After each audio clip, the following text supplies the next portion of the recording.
लाडले ये अयोध्या नहीं है, कोई लंका में अपना नहीं है। तू भंवर बीच क्यों सो गया रे, तू भंवर बीच क्यों सो गया रे। बेटा ये अयोध्या नहीं है, अब लंका है।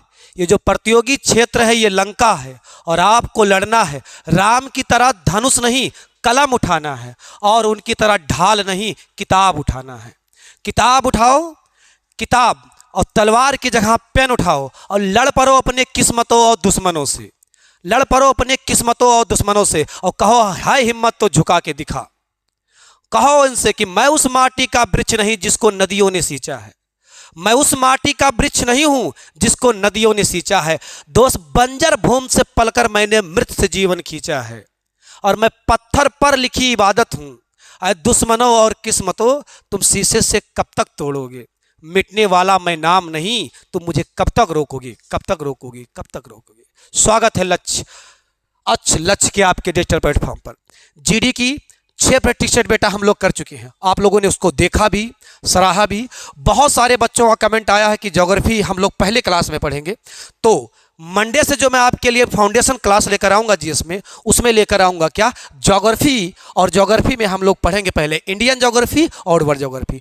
आपसे वादा है, मैंने वादा किया है कि जीडी का 15 सेट कराऊंगा, यानी लगभग 3000 क्वेश्चन मैं आपको कराऊंगा। और आपके जीडी के ठीक पहले मुद्रा, राजधानी दिवस और खेल पर स्पेशल वीडियो में मैराथन क्लास लेकर आऊंगा। दोस्त वादा है तुमसे, मैं लेकर आऊंगा, बस बने रहना हमारे साथ, इसी तरह बने रहना, पक्का लेकर आऊंगा। आपसे ये वादा कर रहा है मेरा, मैं अपने कॉन्फिडेंस के साथ आपसे वादा कर रहा हूं कि मैं लेकर जरूर आऊंगा आपसे, बस बने रहिएगा हमारे साथ। देखिए जीडी की पेपर में ये क्वेश्चन नंबर 6 पे मॉडल पेपर कर चुके हैं। आज का जो मॉडल पेपर है वो मॉडल पेपर नंबर 7 है। ये रहा क्वेश्चन आपके बोर्ड पर। दोस्त पेन उठाओ, दनादन अपने क्वेश्चन अटेंड करो, क्वेश्चन देखो, जितना नंबर आपका, कितना क्वेश्चन सही जा रहा है। देखो फर्स्ट पूरी सिलेबस कवर किया है मैंने जीडी का, कोई भी सेशन छोड़ा नहीं। लेकिन अगर आपको फिर भी लगता है कि मैंने कोई सेशन छोड़ दिया है तो आप नीचे कमेंट है यार भर दो, कमेंट को बताओ।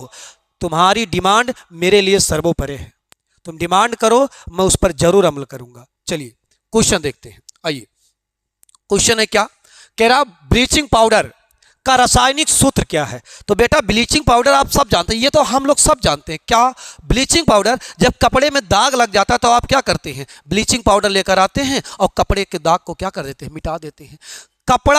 कपड़े के कलर को समाप्त करने के लिए अगर आप किसी कपड़े पर ब्लीचिंग पाउडर इस्तेमाल करते हैं तो उसका कलर सफ़ेद हो जाएगा। ध्यान देना, अगर कोई चीज़ रंगहीन होता है, अगर कोई चीज़ रंगहीन होता है दोस्त, तो वो क्या हो जाएगा, वो सफ़ेद हो जाएगा। अगर कोई चीज़ दोस्त रंगहीन होता है तो वो सफ़ेद हो जाएगा। बेटा ब्लीचिंग पाउडर का यहाँ सूत्र पूछा है आपसे, ध्यान दीजिएगा। ब्लीचिंग पाउडर का रासायनिक सूत्र पूछा है तो ब्लीचिंग पाउडर का रासायनिक सूत्र होता है CaCOl2। ठीक है, रट्टा मार लो बेटा, जब एग्जाम नजदीक हो तो कुछ समझने की जरूरत नहीं, रट्टा मार लो यार। रट्टा भी एग्जाम क्वालिफाई करना, ज्ञानी थोड़ी बनना है। क्या करोगे, मास्टर बनोगे ज्ञान बनकर? नहीं, मास्टर वाटर नहीं बनना है आपको। ठीक है, बस क्या काम करो, आप रट्टा मार लो। जो बात समझ में आने रट्टा मार लो यार। एग्जाम निकालो, वर्दी पहनो, जाओ मजा करो, कभी गोवा, कभी गुप्तार घाट, अगर फैजाबाद के हो यही घूमो, मौज करो यार। यहाँ क्या किताब में दिमाग लगाए पड़े हुए हो, बाहर निकलो यहाँ से। कोई इंतजार कर रहा होगा, सोचो अगले करवा चौथ में चलनिम तोहरम मुँह कोई देखे यार, हैं? वरना बेटा लेट हो जाएगा, पता चलेगा दिल में कोई और चलनिम कोई और। कतना करवा चौथ टरकाओगे, हैं? पढ़ लो बेटा हुआ, ठीक है। वर्दी मिलेगा तुरंत, जो दिल में है फिर वही चलनिम रहेगा, नहीं तो फिर होगा क्या, दिल में कोई और चलनिम कोई और, चले तार करवा चौथ नहीं तार चौथा निकल जाएगा। पढ़ो बेटा, ध्यान से देखो। अगला सवाल देखो, केरा सत्यमेव जयते, फेमस क्वेश्चन, जीडी के सबसे वनडे एग्जाम में कई बार आपने देखा होगा। कह रहा सत्यमेव जयते, सत्यमेव जयते, सत्यमेव जयते, शिव ही सत्य है और शिव ही क्या है, सुंदर है। ये सत्यमेव जयते आपको कहाँ मिलेगा, अशोक स्तंभ में मिलेगा। कहाँ पर, अशोक स्तंभ में मिलेगा।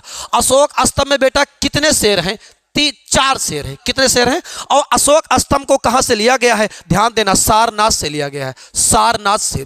और ये सारनाथ बेटा कहां पर, बनारस में। कहां पर, बनारस, यानी कहां पर, बनारस यानी वाराणसी में, सारनाथ से लिया गया बेटा। और ये सारनाथ में अशोक स्तंभ में जो सत्यमेव जयते लिया गया, ये कहां से लिया गया है, मुंडोक उपनिषद से लिया गया है, मुंडकोप उपनिषद से लिया गया है। कहां से? मुंडकोप उपनिषद से लिया गया है। क्या? सत्यमेव जयते। बेटा अर्थशास्त्र, अगर हम लोग बात करें अर्थशास्त्र की, ध्यान सुनना, अर्थशास्त्र कौटिल्य, अर्थशास्त्र किसने लिखा है? कौटिल्य ने। बेटा इसी में 15 अध्याय है। अर्थशास्त्र नामक पहली पुस्तक किसने लिखा था? कौटिल्य ने लिखा था, जिसमें 15 अध्याय है। चंद्रगुप्त मौर्य, चंद्रगुप्त मौर्य के प्रशासनिक व्यवस्था से संबंधित था कौन? अर्थशास्त्र, कौटिल्य का अर्थशास्त्र। इसी में 15 अध्याय हैं। इसी में पहली बार कौटिल्य ने अखंड भारत की कल्पना किया था। किस भारत की?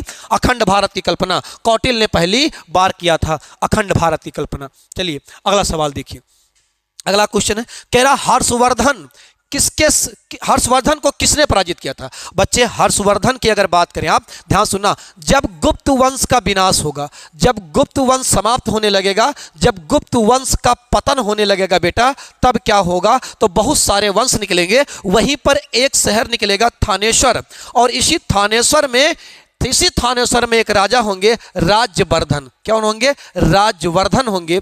और ये राज्यवर्धन के निधन के बाद ही थानेश्वर के शासक बनेंगे कौन? हर्षवर्धन। कौन बनेंगे बेटा? हर्षवर्धन बनेंगे। इन्हीं के बाद कौन बनेंगे? हर्षवर्धन बनेंगे। और यही हर्षवर्धन, इन्हीं हर्षवर्धन को नर्मदा नदी पर बेटा, नर्मदा नदी पर हर्षवर्धन के साथ एक व्यक्ति का युद्ध होगा। किस नदी पर? नर्मदा नदी पर बच्चे। नर्मदा नदी पर किसका? पुलकेशन द्वितीय का। नर्मदा नदी पर, नर्मदा नदी के तट पर, नर्मदा नदी के तट पर क्या होगा? युद्ध होगा। किसके साथ? पुलकेशन और हर्षवर्धन के साथ। अच्छा, हर्षवर्धन का शासनकाल पूछे तो 606 से लेकर 647 तक कौन रहेंगे? 647 ईसा पूर्व तक कौन रहेंगे? थानेश्वर पर। थानेश्वर पर कौन रहेंगे? हर्षवर्धन रहेंगे। ध्यान दो ना, हर्षवर्धन से सबसे अधिक सवाल आप लोगों ने सुना होगा हेनसोंग, हेनसोंग जो थे, जो चीनी यात्री हेनसोंग थे, जो चीनी यात्री हेनसोंग थे, ये किसके शासनकाल में आए थे? ये चीनी यात्री जो हेनसोंग थे, चीनी यात्री हेनसोंग, ये किसके शासनकाल में आए थे? ये आए थे हर्षवर्धन के शासनकाल में। तो बेटा हर्षवर्धन को किसने पराजित किया था? हर्षवर्धन को पराजित किया था किसने? पुलकेशन द्वितीय ने। किसने पराजित किया था? पुलकेशन द्वितीय ने। किस युद्ध में हुआ था? नर्मदा के तट पर युद्ध हुआ था। किस पर? नर्मदा के तट पर युद्ध हुआ था, और उसको क्या किया था? पराजित कर दिया था। अगला सवाल देखें, कह रहा किस गवर्नर जनरल का नाम राज्य हड़पनीस से जुड़ा हुआ है? किस गवर्नर जनरल का नाम राज्य हड़पनीस से जुड़ा हुआ है? बच्चे आइए, इनमें से सारे गवर्नर जनरल के बारे में हम लोग पढ़ लेते हैं। सभी गवर्नर जनरल आपके पेपर में गवर्नर जनरल दिया हुआ है। किसमें? जीडी में। इंपॉर्टेंट टॉपिक है, गवर्नर जनरल के बारे में जान लेते हैं। तो पहला ऑप्शन क्या था? लॉर्ड डलहौजी। तो अगर डलहौजी के बारे में बात करें तो डलहौजी के कुछ काम आपको ज़्यादा जानना है, जुड़े रहो, इतिहास के साथ जल्दी आऊँगा मैं। ठीक है, देखिए जो क्या है लॉर्ड डलहौजी। तो डलहौजी जो हैं, इनको लॉर्ड ना कहें, इन्होंने बहुत अच्छा काम नहीं किया है। डलहौजी के बारे में अगर बात किया जाए तो डलहौजी से बेटा आपको कुछ बातें याद रखना है। सबसे पहली बात क्या याद रखना डलहौजी के बारे में? इंपॉर्टेंट बात क्या है?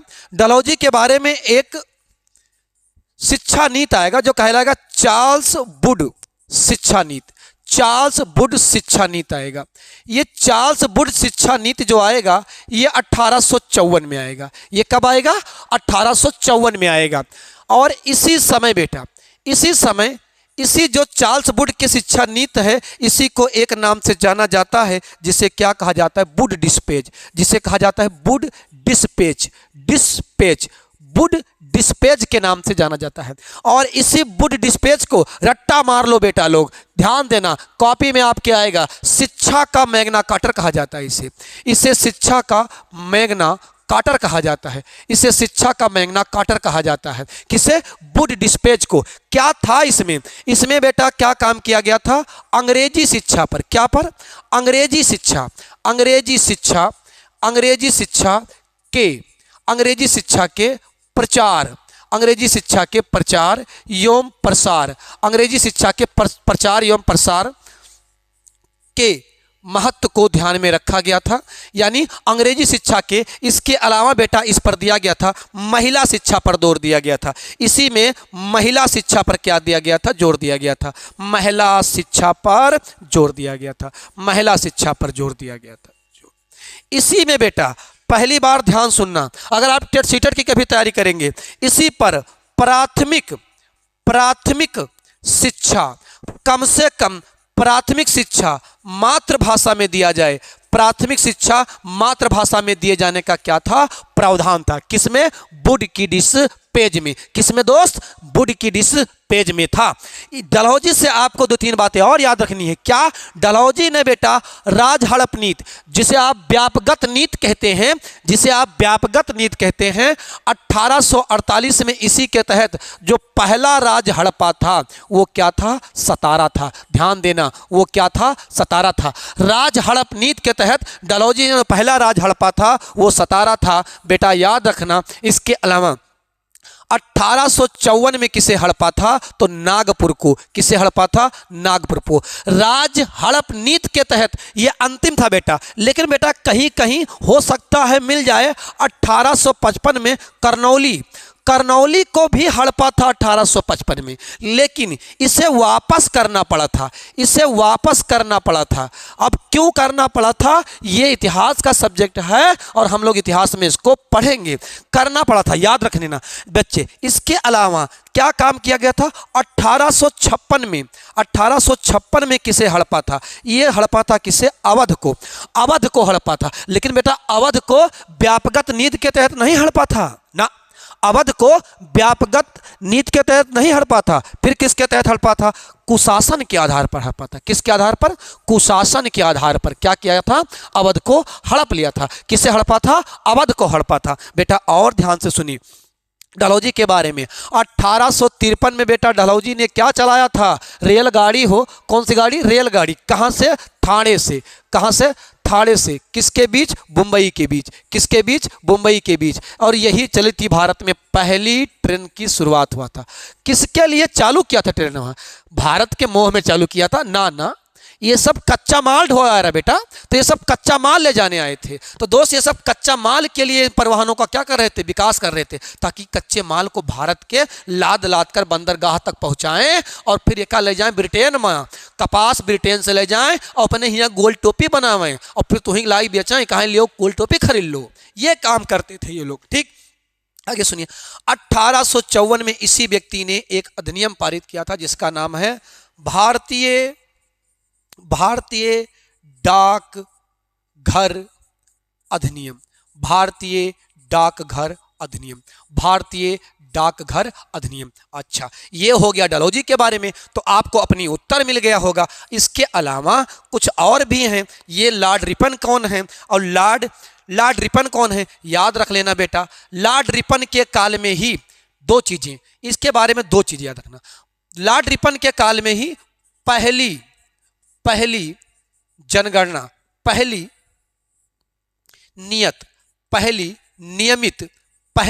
नियमित जनगणना प्रारंभ किया गया था। कब, 1881 में। लेकिन बेटा हुआ पहली जनगणना कब किया गया था, तो पहली जनगणना किया गया था कब, तो पहली जनगणना किया गया था कब, 1872 में। और इस समय गवर्नर कौन थे, लॉर्ड मेयो जी थे। कौन, लॉर्ड मेयो थे।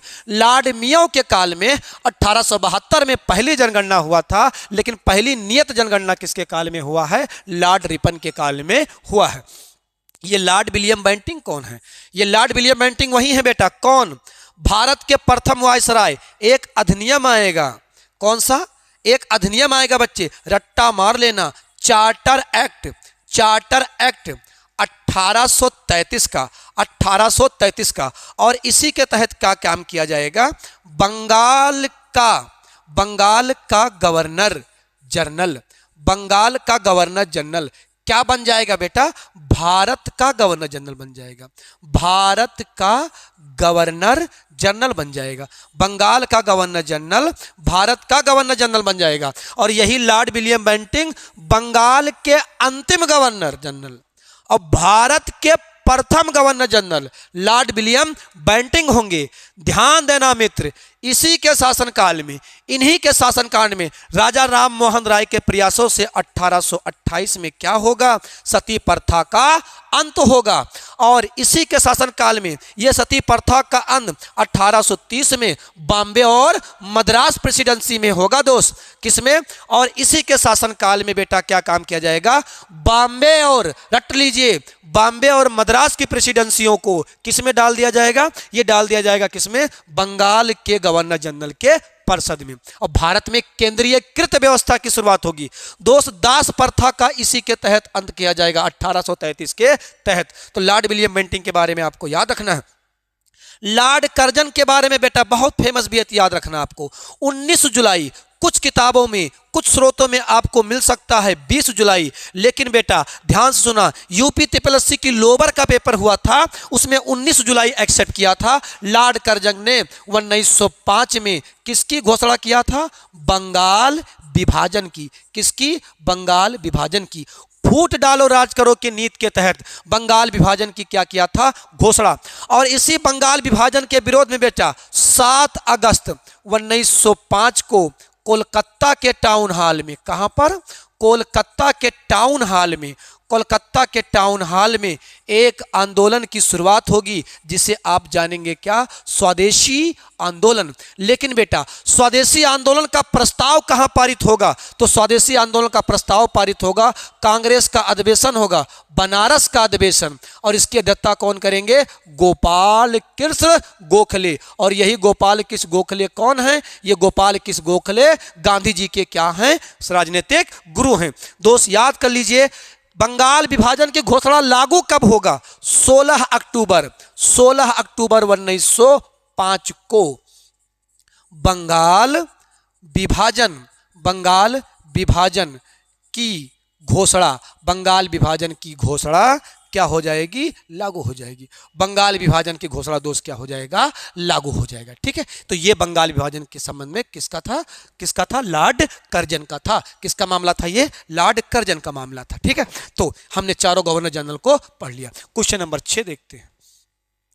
कह रहा है किससे आत्महत्या की थैली? 1-2 सवाल मैं आपके लिए हर पेपर में छोड़ता हूं, आसान सा बात है, एकदम आसान सा बात है। जो बच्चे कमेंट में सही उत्तर देंगे वो मुझे इस नंबर पर अपने क्या काम करें, वो इस नंबर पर क्या काम करें, अपना फोटो भेजें। ठीक है, मैं आपका नाम यहां अपने साथ डिस्प्ले करूंगा। आपको बताना है किससे आत्महत्या की थैली के रूप में जाना जाता है। आसान सा सवाल है, एग्जाम में खूब आता है बायोलॉजी से संबंधित। ठीक है, कमेंट में बताना है। अगर आपने सही उत्तर दिया तो आप क्या काम कीजिएगा? ये फोटो ईमानदारी से उत्तर देना, गूगल करके उत्तर मत देना। ठीक है, ईमानदारी से उत्तर देना। चलिए, तो क्वेश्चन नंबर 6 मैंने आपके लिए छोड़ा है, आपको बताना है।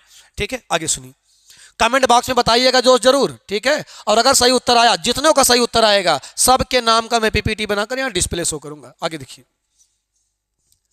बहुत जल्द मैं आप लोग के लिए क्यूज वगैरह का भी प्रावधान लाऊंगा। जो बच्चे सही उत्तर देंगे कुछ ना कुछ क्यूज उन्हें मिलेगा, कुछ ना कुछ पुरस्कार उन्हें मिलेगा। चलिए, मुद्रास्फीति के दौरान करों की दरों में से क्या होगा?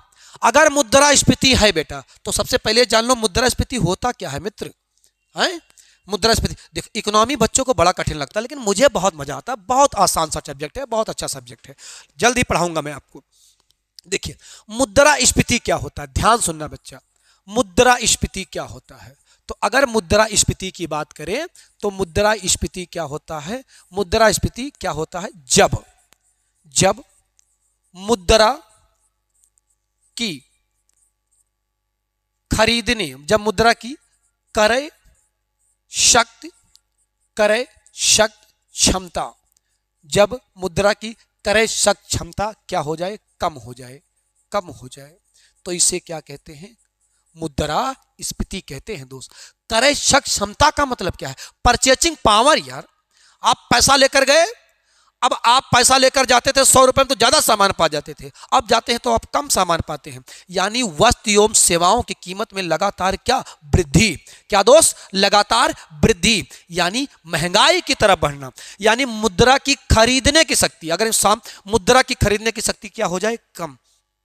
और मुद्रा की खरीदने की शक्ति कब कम होगी? जब तुम्हारे जेब में खूब पैसा होगा।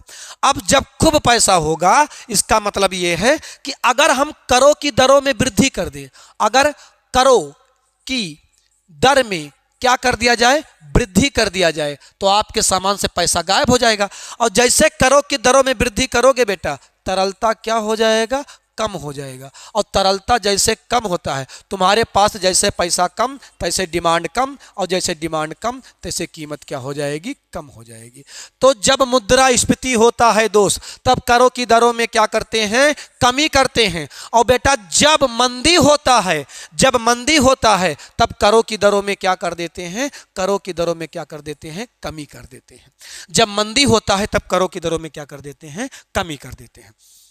अगला सवाल सुने, कह रहा जियोमार्ट पिरामिड पारिस्थितिकी तंत्र में उल्टा होता है, उल्टा होता है। बेटा आसान से, बहुत आसान सवाल है, बहुत आराम से पढ़ लेते हैं, ठीक से देखिएगा क्या है ये जियो पिरामिड। तो पहले बात जानिए, पिरामिड कितने प्रकार से होते हैं। पिरामिड 3 प्रकार से होते हैं। एक होता है बेटा संख्या पिरामिड, संख्या पिरामिड। एक होता है बेटा क्या, एक होता है क्या, जयो जयो भार, या फिर इसी को बोलते हैं biomass, biomass pyramid, biomass pyramid, इसको बोलते हैं बायोमास पिरामिड। और एक पिरामिड और होता है दोस्त, जिसे कहते हैं क्या, ऊर्जा पिरामिड, ऊर्जा पिरामिड कहते हैं, ठीक है। तो ऊर्जा पिरामिड होता है। तो पिरामिड 3 प्रकार से होते हैं, ठीक है। अब ध्यान देना, संख्या पिरामिड मतलब जहां पर बेटा, संख्या पिरामिड क्या होता है, जहां पर दोस्त, संख्या पिरामिड क्या होता है, जहां पर उत्पादक, जहां पर उत्पादक, उपभोक्ता, उत्पादक, उपभोक्ता, उपभोक्ता और किसके, अपघटक के बीच, उत्पादक, उपभोक्ता और अपघटक के बीच क्या दिखाया जाता है, संख्या का अनुपात, उसे क्या कहते हैं, संख्या पिरामिड कहते हैं। अब ये संख्या पिरामिड बेटा उल्टा और सीधा दोनों बनता है। संख्या पिरामिड आप उल्टा और सीधा दोनों बना सकते हैं, ध्यान से देखना। संख्या पिरामिड, अगर हम संख्या पिरामिड की बात करें घास के मैदान में, घास के मैदान में, तो घास के मैदान में क्या होगा संख्या पिरामिड, बेटा घास की संख्या क्या होगी, ज्यादा, फिर उस पर टिड्डे होंगे, टिड्डे के बाद उस पर क्या होंगे, बकरियां होंगे। यानी जैसे जैसे हम उत्पादक से दूर जाएंगे तैसे तैसे संख्या में क्या आएगी, कमी आएगी। जैसे जैसे उत्पादक से दूर जाएंगे संख्या में क्या आएगी, कमी। तो जब घास पिरामिड देखेंगे आप संख्या के आधार पर, तो इसको कुछ इस तरह बनाए हो दिखाया जाएगा। यानी सिरा क्या होगा, चौड़ा, आधार क्या होगा, चौड़ा, और सिरा क्या होगा बेटा, नुकीला। ये कुछ इस तरह दिखाया जाएगा क्या, संख्या पिरामिड। लेकिन इसी संख्या पिरामिड को दोस्त अगर इसी संख्या पिरामिड को पेड़ पर हम लोग दिखाएं, पेड़ पर दिखाने का प्रयास करें, तो अब बताओ उत्पादक कौन है, पेड़, फिर उसके ऊपर कौन है, पक्षियां। तो बच्चा बताओ, अगर इसी संख्या पिरामिड को हम लोग पेड़ पर दिखाएंगे, पेड़ पर दिखाएंगे, अगर संख्या पिरामिड को पेड़ पर दिखाया जाएगा, संख्या पिरामिड को अगर पेड़ पे दिखाया जाएगा तो कैसा बनेगा, ये उल्टा बनेगा। तब ये फिर कैसा बनेगा, उल्टा बनेगा। कैसा बनेगा, उल्टा, क्योंकि पेड़ की संख्या कम है ना, उस पर आश्रित जीवों की संख्या क्या है, ज्यादा है। तो ये कैसे बनेगा, तो ये कुछ इस तरह बनेगा दोस्त, इस तरह, ये इस तरह बनेगा। यहां कैसे, पेड़, ये नीचे पेड़, पेड़ के बाद फिर जीव, फिर इसके ऊपर जीव, ठीक है। यानी संख्या पिरामिड कैसा बनेगा, पेड़ का पिरामिड संख्या में कैसा बनेगा, उल्टा, और घास के मैदान का पिरामिड कैसा बनेगा, सीधा। एक पिरामिड और देखो बेटा, जयोभार पिरामिड। अब जयोभार पिरामिड ये भी बनता है उल्टा और सीधा, ये भी बनता है कैसे, उल्टा और सीधा दोनों बनता है। तो सीधा कैसे बनेगा, जयोभार पिरामिड हमेशा बेटा स्थल में सीधा बनेगा, स्थल में सीधा बनेगा, स्थल में सीधा बनेगा। जहां भी जीवभार लगोगे, जहां भी, तो जीवभार, जीवों का भार, लेकिन यही तालाब यानी जल में, ये जल में हमेशा उल्टा बनेगा। क्यों, जीवभार देखो, देखो तालाब में क्या होगा, तालाब में जब आप देखोगे तो किसका भार कम होगा, सबसे पहले शैवालों का भार कम होगा, फिर छोटी मछलियों का भार कम होगा, फिर उसके बाद बड़ी मछलियों का भार ज्यादा, फिर उससे बड़ी मछलियों का भार क्या होगा, ज्यादा होगा। यानी जब जब जयोभार देखेंगे, जयोभार, तो यहां पर पहले छोटी मछलियां, फिर उससे बड़ी मछलियां, फिर उससे बड़ी मछलियां, तो छोटी मछलियों का भार ज्यादा है कि बड़ी मछलियों का भार ज्यादा है? बड़ी मछलियों का भार ज्यादा है। तो इसको कैसे करेंगे? उल्टा बनाएंगे। कैसे बनाएंगे? उल्टा बनाएंगे, क्योंकि इनका भार कम और जैसे जैसे ऊपर जाएंगे तैसे तैसे भार क्या होगा? बढ़ेगा। तो जियो पिरामिड क्या बनता है? उल्टा और सीधा। स्थल में कैसा बनेगा? सीधा, और तालाब में कैसा बनेगा? उल्टा। एक बात और जान लेते हैं, ऊर्जा पिरामिड क्या होता है? तो बेटा ऊर्जा पिरामिड बहुत आसान है। ऊर्जा पिरामिड बेटा क्या बनेगा? सदैव सीधा बनेगा, सदैव सीधा बनेगा। ये सदैव सीधा बनेगा, ये उल्टा सीधा नहीं बन सकता। क्यों? क्योंकि बेटा उत्पादक उत्पादक सूर्य से ऊर्जा लिया कितना? 100%। ठीक है। अब प्रथम उपभोक्ता आ जाएगा, प्रथम उपभोक्ता आ जाएगा, तो जो प्रथम उपभोक्ता होगा ये इसका कितना पाएगा? ये इसका पाएगा कितना? 10%। ध्यान देना, लैंड उसका किसका? लैंडमार्क का। किसका? लैंडमार्क का। ऊर्जा का 10% का क्या है? नियम है। ऊर्जा का 10% का क्या है? नियम है। तो जैसे जैसे आप उत्पादक से दूर जाएंगे तैसे तैसे ऊर्जा का क्या होता जाएगा? ह्रास होता जाएगा। तो ये संभव ही नहीं है। तो ये हमेशा कैसा बनेगा? सीधा बनेगा, हमेशा सीधा बनेगा। ठीक है। अगला सवाल, अगला सवाल है, कह रहा यूएसबी का प्रयोग किसके लिए होता है? तो यूएसबी देखो, यूनिवर्सल। यूएसबी क्या होता है? यूनिवर्सल। यूएसबी होता है बेटा यूनिवर्सल। यूनिवर्सल ये होता है यूनिवर्सल। क्या? Universal serial. यूनिवर्सल सीरियल बस होता है यूएसबी। यूएसबी जानते हो ना, कंप्यूटर से डाटा कनेक्ट कर कर क्या काम करते हैं? एक मोबाइल यूएसबी को आपका चार्जरवा यूएसबी की तरह कार्य करता है। मोबाइल में क्या करते हैं? मोबाइल को लेते हैं, कंप्यूटर में लगाते हैं और मोबाइल का डाटा क्या कर लेते हैं? ट्रांसफर कर लेते हैं। यानी क्या काम करता है ये? पोर्ट। पोर्ट किसके पोर्ट में? डाटा के पोर्ट में। यानी डाटा के आदान प्रदान में काम करता है क्या? यूएसबी। डाटा के आदान प्रदान में क्या काम करता है? यूएसबी काम करता है। अगला 200 कह रहा लोकसभा अध्यक्ष अपना त्यागपत्र किसको संबोधित करेगा? अब कुछ बहुरहा क्या काम करेंगे? इसको लगा देंगे राष्ट्रपति ना। ये कौन करता है? किसको करेगा? लोकसभा उपाध्यक्ष को करेगा। किसको करेगा? ये लोकसभा उपाध्यक्ष को करेगा। तो आइए लोकसभा अध्यक्ष उपाध्यक्ष के बारे में जान लेते हैं। तो भारतीय संविधान का बेटा अनुच्छेद 93 है। यही क्या काम करता है? लोकसभा के अध्यक्ष, लोकसभा के अध्यक्ष और उपाध्यक्ष के पद का क्या करता है? प्रावधान करता है। कौन? अनुच्छेद 93। अब ध्यान सुनना, ये लोकसभा अध्यक्ष को का क्या होता है? निर्वाचन होता है बेटा। इसको किसका निर्वाचन कौन करता है? लोकसभा के सदस्य। कौन करता है? लोकसभा के सदस्य करते हैं। लेकिन ध्यान देना, इसके निर्वाचन की तिथि, निर्वाचन की जो तिथि है, ये तिथि की घोषणा कौन करता है? ये करता है कौन? राष्ट्रपति। ये कौन करता है? राष्ट्रपति। आपके एग्जाम में एक सवाल खूब पूछा जाता है, प्रोटेम स्पीकर क्या होता है? तो प्रोटेम स्पीकर क्या होता है? जब लोकसभा नवनिर्वाचित हो तब उसमें से जो सबसे वरिष्ठ सदस्य होता है उसे प्रोटेम स्पीकर बना दिया जाता है। वो क्या काम करता है? वो एक ही काम करता है, स्पीकर को चुनने में सदन की क्या करता है? मदद। और जैसे स्पीकर चुन जाता है तैसे प्रोटेम स्पीकर का पद क्या हो जाता है? खत्म हो जाता है। ठीक है, आपको याद रखना ये बात। चलो अगला सवाल कह रहा निम्न में से मूल अधिकारों का संरक्षक कौन है? भैया बहुत फेमस सवाल जान रहे हैं क्या? मूल अधिकार भारतीय संविधान के किस भाग में? पहले पारी डिटेल पूरा पढ़ा चुका हूं, भाग 3 में। किस अनुच्छेद से किस अनुच्छेद तक? 12 से 35 तक है। कितने हैं बेटा? हुआ 6 हैं। कितने हैं? 6। कौन गायब कर दिया गया है? कौन? संपत्ति का अधिकार। संपत्ति का अधिकार अब क्या है? नहीं है। कैसे खत्म किया गया? कैसे खत्म किया गया? आपको अब ये सारी पूरी डिटेल इससे पहली वाले क्लास में बहुत विस्तृत बताया था, क्लास लंबा ना हो जाए, ध्यान सुनिएगा। अनुच्छेद 32 बेटा बताया था क्या? न्यायिक पुनरावलोकन, संवैधानिक उपचारों का क्या? संवैधानिक उपचारों का क्या? संवैधानिक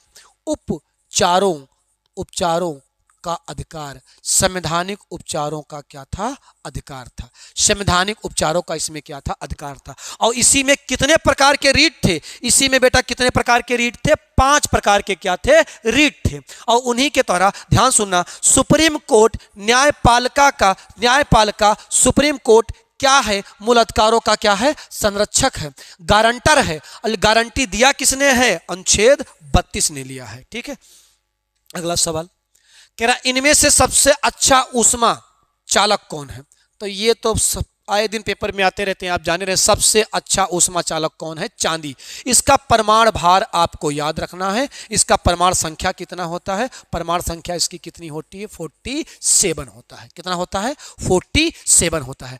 चांदी सबसे अच्छा ऊष्मा चालक है। अब लेकिन चांदी से भैया तार तो नहीं बना सकते हो। पता चला घर में सवेरे तार गायब, रात में कट गया, महंगा धातु है। आगे, भारतीय रिजर्व बैंक की स्थापना, आइए समझते हैं।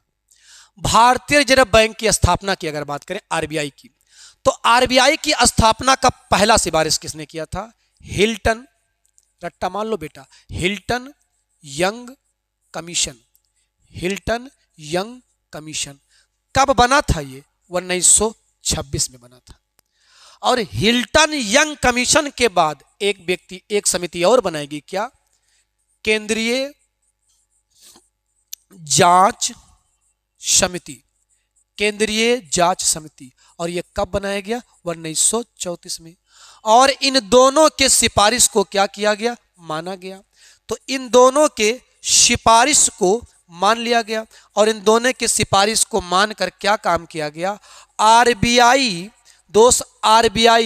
एक्ट 1934 पारित किया गया। और इसी के तहत क्या काम किया गया? 1 अप्रैल 1935 को आरबीआई की क्या किया गया? स्थापना किया गया। ध्यान देना बेटा, आरबीआई का जो हेडक्वार्टर होगा ये 1935 से 1937 तक कहां होगा? कोलकाता में होगा। कहां होगा ये?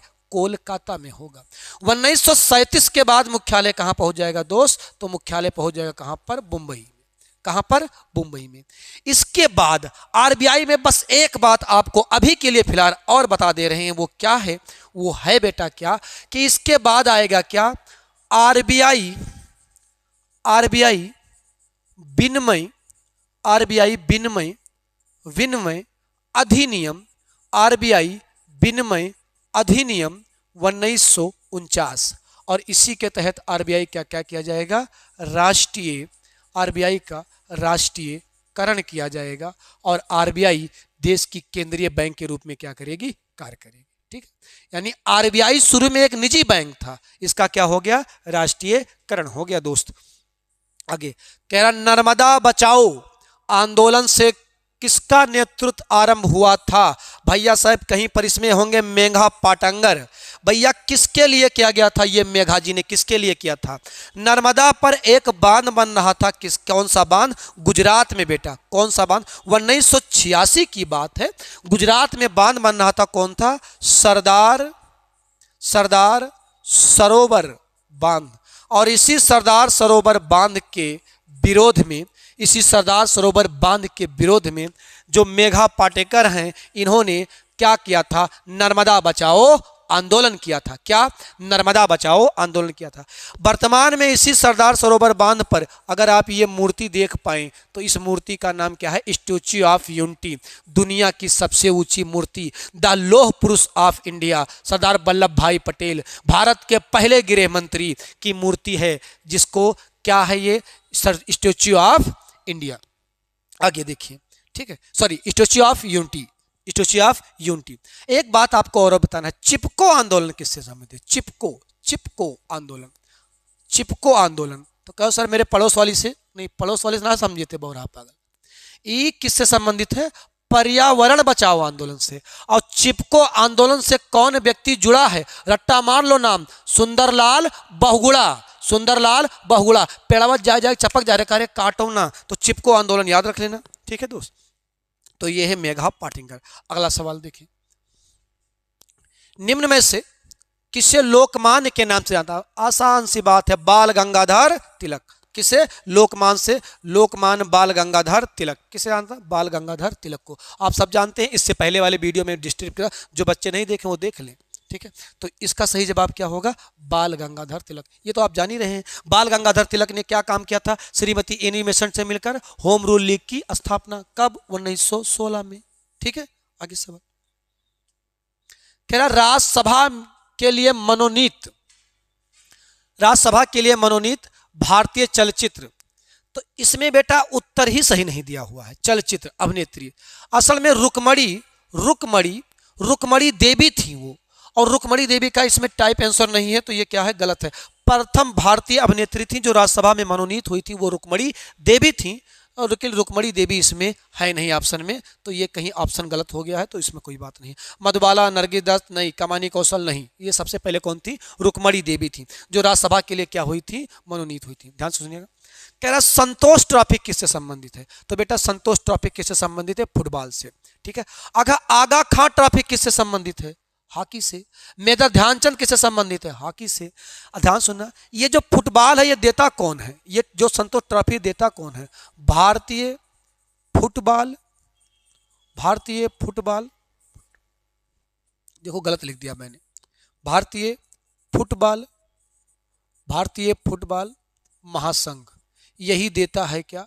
भारतीय फुटबॉल महासंघ यही देता है क्या? संतोष ट्रॉफी। किससे संबंधित है? ये किससे संबंधित है? फुटबॉल से संबंधित है। अगला सवाल देखते हैं। कह रहा विश्व में प्रथम बार बनने वाली प्रथम भारतीय महिला विश्व सुंदरी, प्रथम विश्व सुंदरी भैया रीता परियार कब बनी थी? 1966 में बनी थी। प्रथम मिस वर्ल्ड पूछा है। सुष्मिता सेन क्या थी? ये प्रथम मिस यूनिवर्स थी, ये प्रथम मिस यूनिवर्स थी, ये प्रथम मिस यूनिवर्स थी भैया। कब बनी थी? 1994। दूसरी मिस यूनिवर्स कौन थी? तो लारा दत्ता थी। कब बनी थी? सन 2002 में, सन 2002 में लारा दत्ता। ऐश्वर्या राय आप जान ही रहे, ये भी क्या थी? मिस वर्ल्ड थी। अगला सवाल दोस्त कह रहा सूर्य की असीमित ऊर्जा का स्रोत क्या है? सूर्य की असीमित ऊर्जा का स्रोत क्या है? ये तो आप जान ही रहे हैं। कोई तारा कब तक है? जब तक उसके केंद्र में क्या हो रहा है? जब तक उसके केंद्र में हाइड्रोजन किस में बदल रहा है? हीलियम। हाइड्रोजन में क्या, हाइड्रोजन क्या होता है? हीलियम में परिवर्तित। तो इसको क्या कहते हैं? नाभिकीय संलयन। और यही कभी खत्म नहीं होता। तो नाभिकीय विखंडन जी नहीं। परमाणु किस पे आधारित है? नाभिकीय संलयन पर। लेकिन हाइड्रोजन बम किस पर आधारित होगा? नाभिकीय संलयन पर, ठीक है। रासायनिक पेट्रोलियम नहीं, नाभिकीय संलयन। किस पर? नाभिकीय संलयन। यही सूर्य की ऊर्जा का, जिस दिन सूर्य के केंद्र का हाइड्रोजन समाप्त हो जाएगा उसका नाभिकीय संलयन बंद हो जाएगा। जब हम लोग खगोल शास्त्र पढ़ेंगे तो वहां बताऊंगा मैं आपको। कह रहा शीतकाल में एक मोटी कमीज की अपेक्षा दो पतली कमीज हमेशा गर्म क्यों करती है? बेटा दो पतली कमीज क्या करेगी? अधिक मोटी हो जाती है, अतः ऊष्मा के संचरण को क्या कर लेती है? रोक लेती है। देखिए आपने एक पतली कमीज पहना तो ऊष्मा संचरण मोटा कर देगा, लेकिन अगर आपने दो पहना तो एक से ऊष्मा जो संचरण हुआ, जो ऊष्मा निकल रहा था वो क्या एक ने रोका? मान लेते हैं 20% एक ने रोका और 20% दूसरे ने रोका, तो कितना परसेंट रोक लिया? 40%। तो सही जवाब क्या होगा? ये। अगर ऊष्मा का विकिरण नहीं होता है ये भी सही होता, लेकिन उसने पूछा क्या था? एक मोटी कमीज की जगह, ठीक है। तो सवाल ये सही था। कह रहा green house nitrous oxide methane पैदा करने में सबसे अधिक भूमिका किसकी है? तो हरे पेड़ पौधों की है। मीथेन ये सब बेटा याद रखना। Nitrous oxide, methane, CO2, CO, CFC ये सब ग्रीन हाउस प्रभाव वाली क्या है? गैसें हैं। ये सब कैसी गैसें हैं बेटा? ये सब के सब ग्रीन हाउस प्रभाव वाली क्या हैं? गैसें हैं, ठीक है। तो आज के ये 21 क्वेश्चन आपके 20 क्वेश्चन आपके क्या हुए? कंप्लीट हुए। दोस्त जो पढ़ना है कमेंट करो, मंडे लेकर आते हैं आपके लिए ज्योग्राफी की एकदम पूरी फाउंडेशन क्लास। यूट्यूब की दुनिया में आपको कुछ नया सीखने को मिलेगा। पूरी GS पढ़ाऊंगा मैं आपको, एकदम ज्योग्राफी नए अंदाज में पूरा मैप पर पढ़ाऊंगा आपको। कहीं कोई टेंशन लेने की जरूरत नहीं, कोई बैच आपको परचेज करने की जरूरत नहीं है। अगर आप पुलिस की तैयारी कर रहे हैं आपको किसी बैच परचेज करने की जरूरत नहीं, खासकर GS के लिए। मैं वादा करता हूँ आपको पूरी GS पढ़ाऊंगा, ठीक है। तब तक आप अपना और अपनों का खूब ख्याल रखें, स्वस्थ रहें, मस्त रहें, जुड़े रहें हमारे साथ। धन्यवाद मित्र।